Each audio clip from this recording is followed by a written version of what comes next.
तो तौसीफ अहमद, अब आपके शोबे की बात कर लेते हैं एक बार फिर। स्पिनर्स के इस वक्त रुझान की बात हो रही है और इंग्लैंड को लगा कि अब पिंडी में पाकिस्तान जिस तैयारी के साथ आ रहा है तो हमारे जो हथियार हैं स्पिनर्स के हवाले से उनको अब बाहर निकाला जाए। 2 को वो खिला रहे थे, अब तीसरे को भी उन्होंने मैदान में उतारने का फैसला किया।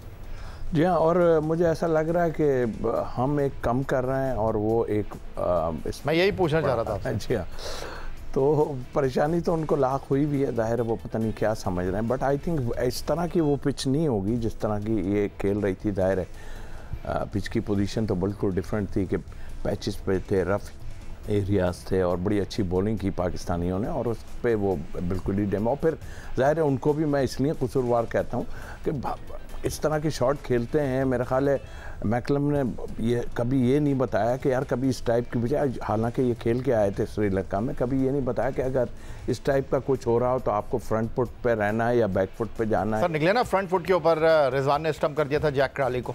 जी हाँ, मतलब आई मीन कि वो तो बिल्कुल ही ऐसा हो गया ना। अब वो सामने एक चीज़ बिल्कुल जिसे कहना चाहिए रफ पड़ी है, मिट्टी पड़ी हुई है और वो उसी से घबराए जा रहे हैं। इसकी भी टेक्निक। अच्छा, अभी मैं जो तस्वीर देख रहा हूँ पिंडी से, तौसीफ अहमद साहब, दोनों तरफ पंखे तो लगे हुए हैं लेकिन वो जो रफ पैचेस थे पिच के साइड में वो मुझे नहीं दिखाई दे रहे पिंडी में। नहीं, पिंडी में कैसे, ये तो फ्रेश पिच है और अभी मेरा नहीं ख्याल कि ये दूसरे तीसरे दिन, ऐसे नहीं कि पहले ही दिन, जाहिर थोड़ा सा मॉइस्चर अगर होगा तो शायद टर्न हो जाए।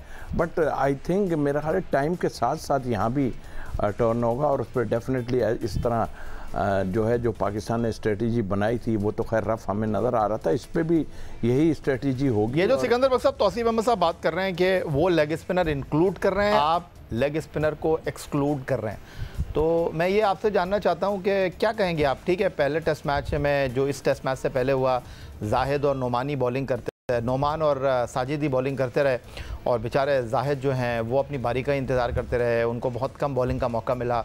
अब हम सोच रहे हैं कि एक फास्ट बॉलर को जिस तरह आप तजवीज़ दे रहे थे कि होना चाहिए, आप इस चीज़ को किस तरह देख रहे हैं? यार मेरी लिए सबसे ज़्यादा इंटरेस्टिंग यही होगा जो अभी आप लोग बात कर रहे हो कि 3 स्पिनर्स को वो कैसे हैंडल करता है। हमारा कप्तान तो नहीं कर सका, हमारे कप्तान को समझ में नहीं आया और उन दोनों ने इतनी अच्छी बॉल भी कर दी है कि उसको मौका ही नहीं मिला, जाहिद को इस्तेमाल ही नहीं किया, तो वो भी एक बेचारे के साथ ज़्यादती होगी। तो अब ये देखना है कि स्टोक उनको किस तरह इस्तेमाल करता है, नंबर 1। नंबर 2, ये जो पिच है जो मुल्तान की थी वो 5 दिन की खेली हुई थी, उसके बाद उसमें ऑलरेडी स्पॉट्स थे, उसके बाद फिर मैच शुरू हुआ।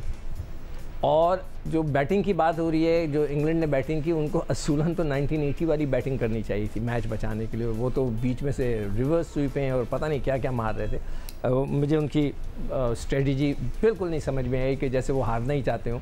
तो it will be very very interesting to see कि वो किस तरह इस्तेमाल करते हैं। मगर देखें ये पिच जो है वैसी हो सकता है पहले दिन से ब्रेक ना हो, इसलिए कि उसमें तो स्पॉट्स बने हुए थे, बॉलिंग मार्क्स थे। अच्छा, आपने ग्राउंड की बात की तो हमें पिंडी के स्टेडियम रावलपिंडी से हमारे नुमाइंदे फिरोज़ ने ज्वाइन किया है। तो इंग्लैंड ने तो अपने 11 रुकनी टीम का ऐलान कर दिया। पाकिस्तान टीम के कैंप से क्या खबरें हैं, अरफा से हम पूछ लेते हैं।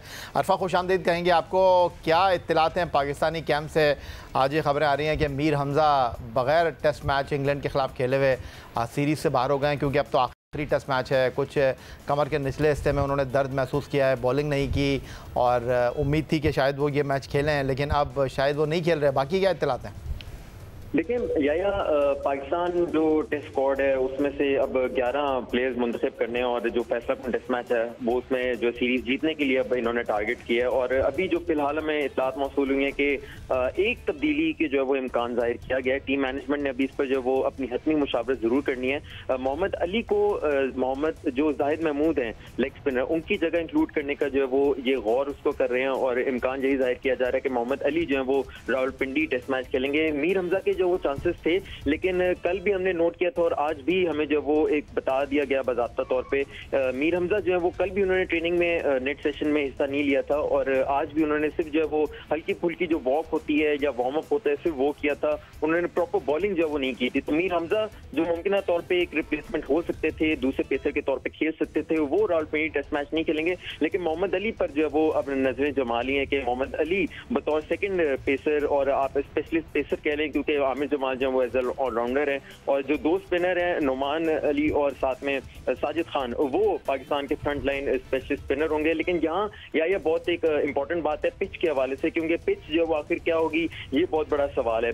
पिंडी क्रिकेट स्टेडियम की अगर आप हिस्ट्री उठा के देखिए ना, तो फर्स्ट क्लास में आपको ग्रासी किस्म की विकेट्स मिलेंगे, और हम लोग जब बात भी करते हैं खिलाड़ियों से तो वो यही कहते थे कि फर्स्ट क्लास में एक फॉर्मूला अपनाया हुआ था कि टॉस जीत कर बॉलिंग करो और 3 दिन में फर्स्ट क्लास मैच जो वो खत्म कर दो। और फिर इसको जो तब्दील किया गया 2022 में, हमने देखा कि फ्लैट किस्म की विकेट्स यहाँ बनना शुरू होगी, और अब एक नई हिकमत अमली जो वो पिंडी क्रिकेट स्टेडियम में एक एक्सपेरिमेंट जो वो किया जा रहा है, जिसमें स्पिनर के लिए साजगार विकेट जो बनाने की कोशिश अब की जा रही है। और इसका एक बहुत ही गैर मामूली सा हमने एक फॉर्मूला देखा है कि हमने कभी भी इसलिए नहीं देखा कि हीटर्स जो हैं वो पिच पर लगाए गए हों। आपने अमूमन शादियों पे देखे होंगे कि लंबे लंबे हीटर्स जो हैं वो लगे होते हैं, तो वही पिच पर जो वो नहीं सर, शादियों में तो हम जाते बिल्कुल लिफाफा देने के लिए, तो कहाँ टाइम ही नहीं मिलता।